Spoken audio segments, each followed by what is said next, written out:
জয় শ্রীহরি শ্রী বিষ্ণু নারায়ণ। সকলকে অনেক অনেক শুভেচ্ছা। আজকে যে বিষয়টা বলবো, আপনার মনের ইচ্ছে পূরণ হবে খুব সহজে। একটা কাজ করুন। হ্যাঁ, একটা সাদা কাগজ নিন আর একটা লাল কালির পেন নিন, মানে লাল কালি থাকে যাতে। অন্য কোনো কালি কিন্তু নেওয়া চলবে না, কালো সবুজ নীল এগুলো কিন্তু চলবে না, লালই নিতে হবে।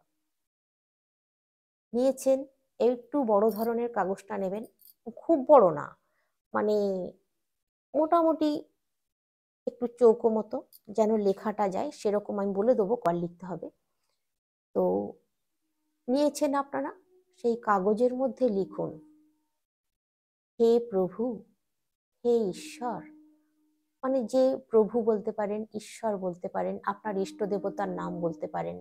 বলে সেই ইষ্ট দেবতার নাম বলে আপনি তাকে, ভগবানকে ডাকুন। ডেকে এটা লিখুন, আপনি আপনার কাগজ, ওই কাগজটায় লিখুন, হে প্রভু, আমার মনের ইচ্ছা পূরণ হয়েছে।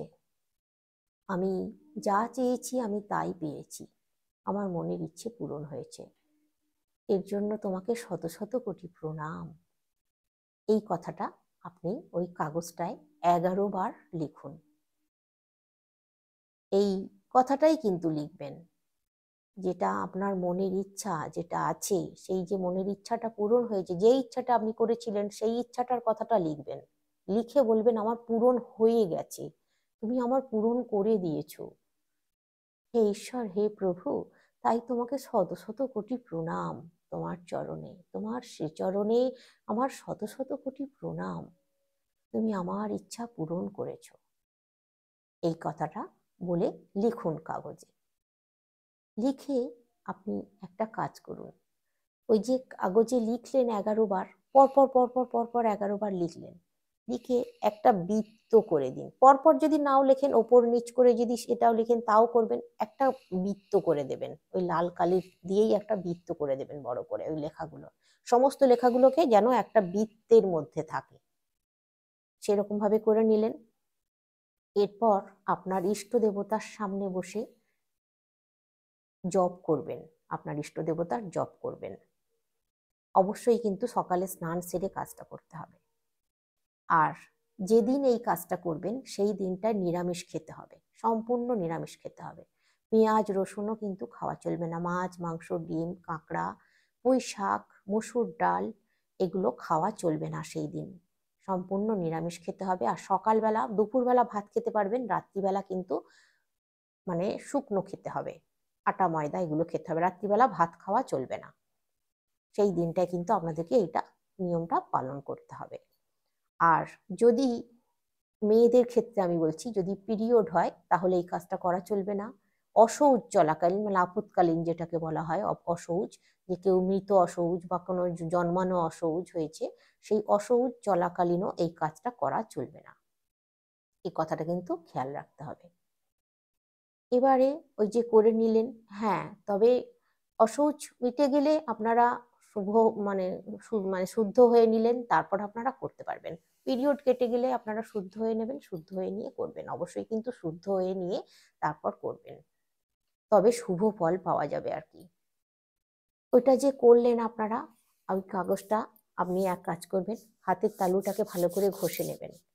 ঘষে নিয়ে গরম করে নিলেন, গরম করে হাত ঠেকালেন গালে, দেখলেন গরম হয়ে গেছে হাতের তালুটা। ওই হাতের তালুর মধ্যে ওই কাগজটা ভাঁজ করে মুড়ে হাতের তালুর মধ্যে নিয়ে নেবেন। নিয়ে আপনার ইষ্ট দেবতার জপ করবেন বসে 10 মিনিট। এবারে যদি আপনার ইষ্ট দেবতার, হয়তো কারোর অনেকেরই ইষ্ট দেবতা হয়তো নিজেরাই জানেন না যে আমার ইষ্ট দেবতা কে, সকলেই আমার ইষ্ট দেবতা যদি মনে হয়ে থাকে, তাহলে ভগবান শিবের নাম করবেন, ওং নমঃ শিবায় বলে আপনারা 108 বার জপ করবেন। ওং নমঃ শিবায় 100। আপনার ঈশ্বর ইষ্ট দেবতা থাকলেও বা না থাকলেও বা আপনি ভোলে ভোলে বাবারই জপ করুন, সেটাও আমি বলে দিচ্ছি। কারণ অনেক সময় হয়তো সেটা অনেকেরই, আমি জানি এটা অনেকেই জানে না তার ইষ্ট দেবতাকে, সেই কারণের জন্য আমি বলছি ভোলে বাবারই জপ করবেন, মহাদেবেরই জপ করবেন। ওং নমঃ শিবায় 108 বার জপ করবেন, যেমন খুশি আঙুলে গুনে জপ করতে পারেন। জপের যদিও একটা নিয়ম আছে, তবুও আপনাদেরকে আমি বলে দিচ্ছি এই কাজটা করার জন্য সেই নিয়ম না মানলেও চলবে। জপমালা যদি থাকে 108 বার এক মালা জপ করে নেবেন, সেটা হলেও চলবে। এবারে জপ করে নিলেন, জপটা করে নিয়ে আর যদি জপ মনে হয়তো গুলিয়ে যাচ্ছে যে জপে 108 বার গুনতে পারছেন না আপনারা, তাহলে 10 মিনিট ঠাকুরের কাছে ওং নমঃ শিবায় জপ করে নিন, তাহলেই কিন্তু 108 বার কেন 108 বারের বেশিও হয়ে যাবে। 10 মিনিট ঘড়ি ধরে একদম জপ করবেন। জপটা করলেন, এরপর আপনারা করবেন কি, আপনার ভগবানের যেখানে স্থান আছে, ঠাকুরের স্থান আছে, ঠাকুরের পিকচারই থাক, ঠাকুরের মূর্তিই থাক, তার পিছন দিকে ওই কাগজটা রেখে দিতে হবে। তাহলে আপনাকে আপনার লেখাটাও একটু ছোট করতে হবে, কাগজটা একটু ছোট নিতে হবে। অবশ্য আপনার পিকচার যদি বড় হয় তাহলে আপনি বড় কাগজ নিতে পারেন, বড় কাগজ ব্যবহার করতে পারেন, তাতে কোনো অসুবিধে নেই। নিয়ে আপনারা ওইভাবে আপনার মানে যে মানে ঠাকুরের পিকচার বা ঠাকুরের মূর্তি যেরকম পজিশনে আছে, যেরকম ছোট হোক বড় হোক যেরকম ভাবে আছে, পিছনে যেন দেখা না যায়, কাগজটা যেন দেখা না যায়, সেটা খেয়াল রাখতে হবে। কাগজটা রাখবেন আপনারা যেন দেখা না যায়। আর হ্যাঁ, ওই কাজটা যখন করবেন তখনও কিন্তু কেউ দেখে ফেললে চলবে না, একটু নিজে অন্তরালে একটু করতে হবে কাজটা, দেখলে চলবে না কেউ। এরপর মনে করুন হয়তো কেউ পুজো করতে গেছে, দেখতে পেয়ে গেল যে কাগজটা পিছন দিকে আছে, কি দেখি তো লেখাটা খুলে পড়ি তো। সেই ক্ষেত্রে কিন্তু যদি কেউ এরকম দেখে ফেলে, তাহলে কিন্তু আপনাদেরকে পুনরায় আবার ওই কাজটা করতে হবে পরে।